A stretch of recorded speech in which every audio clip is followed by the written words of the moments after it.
جو 3 مزید رفائل طیارے انڈیا کی دھرتی پر اس وقت تک اتر چکے ہوں گے یقیناً، تو آپ کو بہت بہت مبارک ہو۔ اب مستقبل میں صورتحال مزید خراب ہو جیسا کہ پڑوسی ملک میں ہوئی، ہم اس سے ہینڈل نہیں کر سکتے۔ اس نا خوشگوار اور غیر متوقع صورتحال سے بچنے کے لیے اب ایکسٹریم سٹیپس لیے جا رہے ہیں، جو کہ 1 ہفتے کا لاک ڈاؤن ہے، جس میں ایکسپیکٹ کیا جا رہا ہے کہ اس دوران اکنامک ایکٹیویٹی بہت زیادہ ہوتی ہے، سوشل انٹریکشن بہت زیادہ ہوتا ہے، اور اگر اس کو نہ روکا گیا تو جو کرونا کیسز بڑھنے کی رفتار ہے وہ بے قابو ہو سکتی ہے۔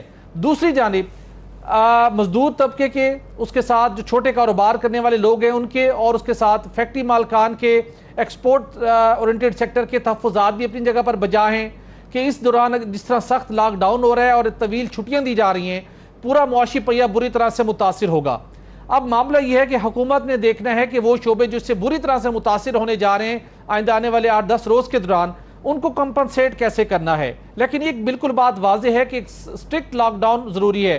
آپ کو یاد ہوگا گزشتہ سال بھی ان دنوں کے اندر جب عید کا موقع آیا تو کس طریقے کے ساتھ راولپنڈی، لاہور اور بڑے شہروں کے اندر جو مارکیٹیں تھیں وہ کھچا کھچ بھر گئی تھیں۔ اور اس وقت جو کرونا کی جو ویو جاری ہے وہ بہت خطرناک ہے۔ حکومت نہیں چاہتی کہ دوبارہ مارکیٹوں میں اس طرح سے رش لگے۔ آپ کو گزشتہ تجربے کی بنیاد پہ اس سال جو مجموعی لاک ڈاؤن ہے وہ وقت کی ضرورت بھی لگتا ہے، اور اس کے ساتھ ساتھ کمپنسیشن ہونی چاہیے کچھ طبقے کے لیے حکومت کی جانب سے۔ بھٹی صاحب میں آپ کی جانب واپس آتا ہوں۔ کاکڑ صاحب، اس وقت جو مجموعی طور پر لاک ڈاؤن کی باتیں چل رہی ہیں، آپ اس پر کیا رائے رکھتے ہیں بطور تاجر طبقے سے وابستگی کے حوالے سے، اور بطور ایک عام شہری کے جب آپ کو یہ معلوم ہو کہ وائرس تیزی سے پھیل رہا ہے اور انسانی جانوں کو خطرہ ہے، حکومت کو کس حد تک تعاون کی یقین دہانی کروائیں گے اور اپنے تحفظات کیا بیان کریں گے؟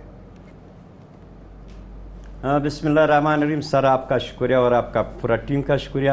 سر آپ کو معلوم ہے کہ یہاں بلوچستان میں جب اس لاک ڈاؤن کا سلسلہ شروع ہوا تو ہم لوگوں نے بہت میٹنگیں کی ہوئی ہے۔ ہمارا حکومت کا یہ موقف تھا کہ لاک ڈاؤن 2 دن ہم لگائیں گے، تو 2 دن ہم لوگوں نے مکمل لاک ڈاؤن ان کے ساتھ کیا ہوا ہے۔ یہاں بلوچستان میں جمعرات اور جمعے کا لاک ڈاؤن ہے، دوسرے صوبوں میں جو ہے ہفتے اور اتوار کا ہے۔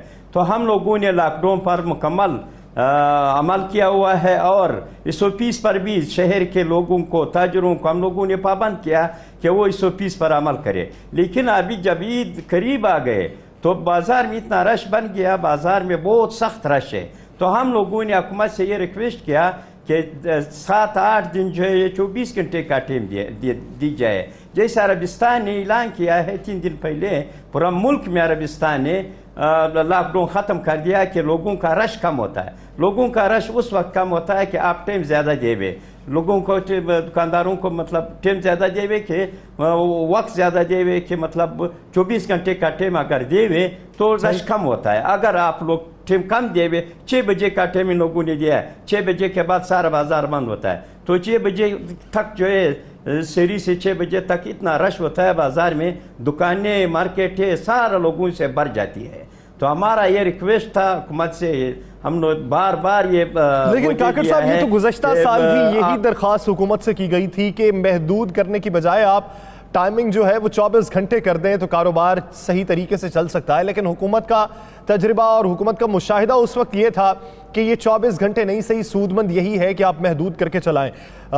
بھٹی صاحب، اس وقت جو صورتحال پیدا ہو چکی ہے، آپ کیا سمجھتے ہیں کہ تاجروں کے حوالے سے حکومت کیا ریلیف دے سکتی ہے؟ پلان کیا ہو سکتا ہے؟ دوسرا، تاجروں کا یہ جو مطالبہ ہے جو گزشتہ سال بھی تھا، اس سال بھی ہے جیسا کاکڑ صاحب کہہ رہے ہیں، اور اب اسے سعودی عرب کو مثال بنا کے بھی کوٹ کیا جا رہا ہے کہ 24 گھنٹے کاروبار کھلا رکھنے کی اجازت دی جائے، آپ کیا سمجھتے ہیں تاجروں کا یہ مطالبہ کس حد تک ویلڈ ہے؟ یاسر، دیکھیے ہر ملک کی مختلف صورتحال ہے، وہاں پر پہلے کیا اقدامات کیے گئے اور وہاں پر جو کووڈ کے کیسز بڑھنے کی تعداد ہے، ریشو ہے، وہ کتنی ہے، انٹینسٹی کس حد تک ہے، اور ان کے پاس مریضوں کو طبی سہولیات فراہم کرنے کے حوالے سے انتظامات کیا ہیں۔ تو ہر ملک کی اپنی پلاننگ ہے۔ پاکستان کے پاس اس وقت جو کرونا کیسز کی جو جس رفتار سے کیسز بڑھے ہیں، اور جو ملک بھر کے اندر جو ہمارے پاس جو فیسلٹی ہے اس کو مد نظر رکھتے ہوئے بہت کرٹیکل سچویشن ہے، ہم کوئی رسک نہیں لے سکتے۔ تو لہٰذا یہ جو ایک شارٹ ٹرم کے لیے ایک لاک ڈاؤن ہے، یہ تو ناگزیر ہو چکا تھا گورنمنٹ کے لیے، کوئی اور آپشن نہیں ہے، تاکہ ہم کسی ایسی صورتحال میں نہ پھنس جائیں جہاں پر ایک ایمرجنسی کی صورتحال بن جائے۔